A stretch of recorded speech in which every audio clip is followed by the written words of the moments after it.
c'est très aimable. Tu dis, j'ai noté, que en fait, l'écologie était une idéologie parce qu'elle apportait une idée nouvelle. Je me trompe pas? Oui. Oui. Non, tout à fait, mais je vous dirai ça après. Donc tu considères que tout progrès, toute idée nouvelle, puisque c'est un peu la définition du progrès, qui vise à améliorer les choses par une idée nouvelle, est une idéologie.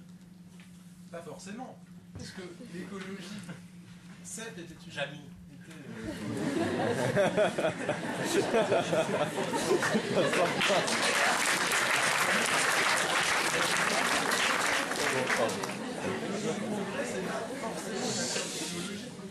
Le progrès peut être pris de différentes manières.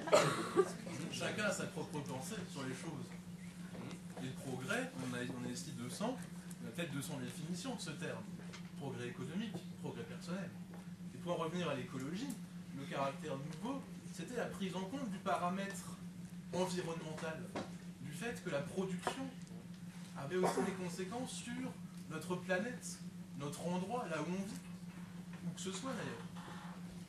Donc, en fait, l'écologie était certes une idée nouvelle, mais c'est pas ça. Il n'y a pas de lien forcément entre idée nouvelle et progrès. C'est ce que je veux dire? Donc, Je suis bête, mais ça se mais non, mais je dirais jamais que tu es bête. Je ne me permettrai pas. Et donc voilà, ce qui fait son charme, finalement, c'est ce paramètre-là. Après, tu peux penser que ça n'est pas un progrès. C'est ton droit. Mais si l'écologie est une idéologie, c'est justement parce qu'elle a su évoluer. C'est-à-dire partir du problème de l'environnement pour réfléchir sur beaucoup d'autres questions qui, au préalable, n'avaient peut-être pas grand-chose à voir avec la question environnementale. L'écologie n'a rien à voir avec le progrès. Non, c'est-à-dire que l'écologie a évolué. Elle est partie du principe environnemental pour petit à petit commencer à s'étendre, réfléchir, proposer sur d'autres questions.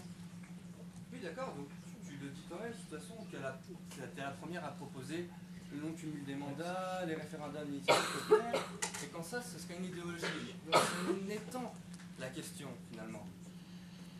L'écologie serait une idéologie parce qu'elle propose des idées nouvelles sur cette base qui permet, en quelque sorte, de rendre le pouvoir au peuple, finalement. Donc, rendre le pouvoir au peuple, ce serait idéologiste.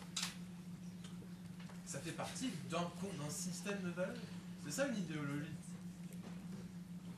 C'est-à-dire qu'au fond, c'est une vision du monde, comme je le disais, non pas forcément tel qu'il est, mais tel qu'il devrait être.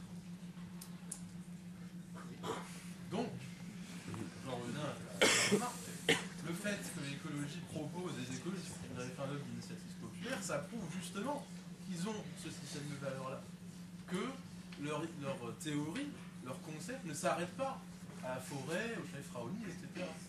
Merci. Je peux parler en premier. Merci. Alors, je vous ai parfaitement entendu, et il me semble que vous avez fait une petite confusion sur le sujet. Ce n'est pas... Le sujet, c'est faut-il sauver tout le monde, et non pas peut-on sauver tout le monde. Alors évidemment, certains sont perdus. On l'a dit, les Darwin Awards, la mort débile en voulant vérifier la constipation d'un éléphant. Mais évidemment, on ne pourra pas sauver des malades, des sauveteurs irradiés comme à Tchernobyl. Est-ce qu'il faut pourtant ne pas essayer au moins de le sauver? Comme dit Jean-Claudius, sur un malentendu, ça peut marcher. J'ai écouté votre équipe, je ne pense pas que vous ayez écouté la mienne. Ils n'ont pas dit qu'on ne pouvait pas sauver tout le monde. C'est un fait, vous l'avez dit, ils l'ont dit. Ils ont dit qu'il ne faut pas sauver tout le monde. C'est un devoir que l'on a. Qu'avez-vous à répondre à un père de famille? Mettez-vous dans la peau d'un père de famille qui voit son enfant tomber à l'eau avec un de ses camarades Alors, il ne d'école. faudrait pas le sauver, lui, par exemple. Laissez-moi finir. Chaque argument, c'est mieux en général. Il voit son enfant tomber à l'eau ainsi qu'un de ses camarades d'école. S'il essaie de sauver les deux, il risque non seulement de perdre la vie de son enfant, mais également la sienne. Donc, Ce il simple sauve son risque... enfant, il retourne sur la rive et il laisse l'autre mourir, c'est ça? Exactement. Il devrait pas... Exactement.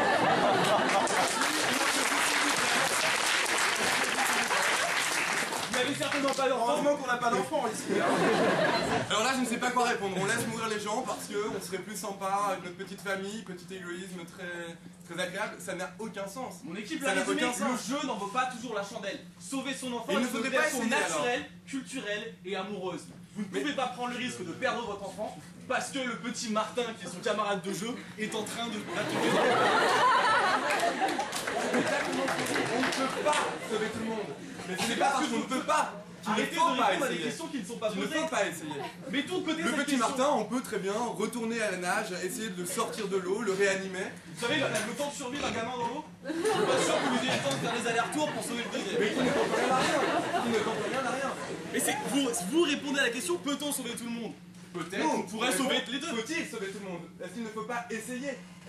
Même... Non, il ne faut pas essayer, il faut sauver son gamin. D'accord. Alors, on ne pouvait pas aller sur la Parmi les Lune en jurys, certains 59 sont et il ne fallait pas je pense essayer qu'ils d'y aller en comprennent tout à 59. fait ce que je veux dire. On ne pouvait pas aller sur la Lune en 1949, alors il ne fallait pas essayer en 59? C'est ça? On ne peut pas essayer, alors on ne va pas essayer. Ah, vous avez perdu. C'est la différence fondamentale entre la capacité et la possibilité. C'est fondamental. On peut toujours essayer de s'en sortir, de tenter des choses, et même si la cause paraît perdue. Dans ce cas-là, De Gaulle aurait dû rester à Londres, tranquillement, en 1940, en train de dire, bon, l'Europe est perdue, on ne va pas essayer, ça ne sert à rien, on Je va voudrais perdre vous parler de quelques la guerre. soldats. La guerre, c'est le sauvetage par le sacrifice. Vous faites mon jeu. Comme tout à l'heure, Monsieur Bactu a Ah. défendu notre sujet pendant la moitié de votre présentation, je suis content que vous vous mettiez également. On ne Mais peut là, pas, ça on fait ne du peut 5 pas contre 1, échapper au je suis mal à l'aise.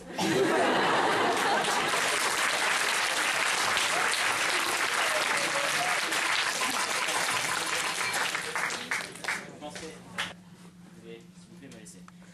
Il est beau, cet âge d'or des Zeus, cet âge d'or où les hommes s'habillaient de pagne, où les femmes se maquillaient à la fiente de pigeon, où les théâtres étaient chauffés au petit feu de camp malgré le rude hiver. Je doute d'ailleurs que nous serions beaucoup ici présents si tel était le cas. Parce que oui, la propriété, qu'elle soit foncière ou intellectuelle, c'est aussi ça, c'est le progrès, la croissance, le développement. Ce sont nos habits que nous portons ici, malgré ce froid, et qui nous permet justement d'être ici présents. C'est aussi Facebook, les iPhones, etc., qui nous permet de vivre heureux et finalement... Là-dessus, nous sommes tout à fait d'accord. Sauf que justement, vous n'avez pas défini légalement ce que c'était la propriété. Et il y a là trois attributs donc, de la propriété qui sont définis dans le Code civil et qui contredisent exactement aux propos qu'évoquaient vos coéquipiers. Ce sont donc l'usus, le fait de jouir d'une chose. Le fructus, c'est en retirer les biens. Et la Et l'abusus. Vous avez un master, monsieur Lassalle? Et qui est le fait de pouvoir transformer ou même aliéner cette chose. Vous avez défini la propriété comme quelque chose qui pouvait, qui n'est pas ça. C'est-à-dire que vous avez oublié une de ses caractéristiques. Nous avons dit que la propriété... Alors, et dans ce cas-là, oui, c'est du vol. La propriété n'est pas la propriété. Si vous changez la définition, je suis bien d'accord. Mais la propriété telle qu'elle est définie maintenant légalement dans le Code civil, nous pouvons très bien la considérer comme du vol. Ah bon vous avez pris par exemple l'exemple de Mega Upload et de Desperate Housewives. L'usus de la société qui produit cette série, c'est d'utiliser cette série, de la produire par DVD, par télévision. L'abusus, c'est de vendre ses droits à un écrivain. Bah, nous sommes tout à fait d'accord. Et On pense qu'on a où sont parce que les... là, c'est juste. Oui, Et mais parce où que sont... c'est pas du vol. Oui, dans l'usus, l'abusus et le fructus, le manque. Il y a le fructus de récolter les profits de cette rente et Desperate Housewives. Il y a l'usus de l'utiliser et l'abusus. On ne voit pas du tout où est le manque de définition. De plus, vous nous dites que Internet, c'est la non-propriété.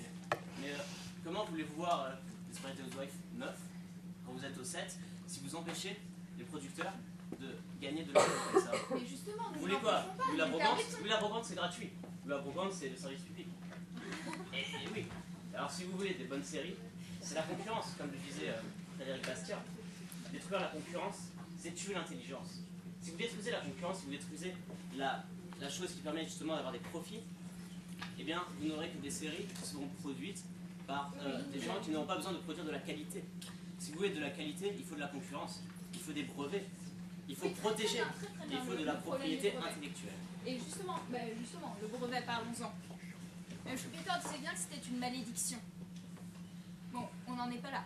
Mais sinon, on est bien d'accord sur le point. Sur le fait que ce qui est légitime qu'on tire de notre travail, ce n'est pas du vol, ça nous appartient. Et ça serait là la propriété. C'est ce qui est légitime et ce qu'on produit soi-même. Une idée, on la produit rarement soi-même. Les idées, en fait, ce sont les opinions qu'on exprime. Parce que, bon, il faut se l'avouer, généralement, on va pas appliquer tous les copyrights de toutes les radios, même France Culture. Hein. Mais non, mais on va pas les ça voudrait appliquer dire tout le temps. que rien ne... On pourrait pas parler. Ça voudrait dire que je pourrais vous demander vos vêtements. Merci, tu le droit.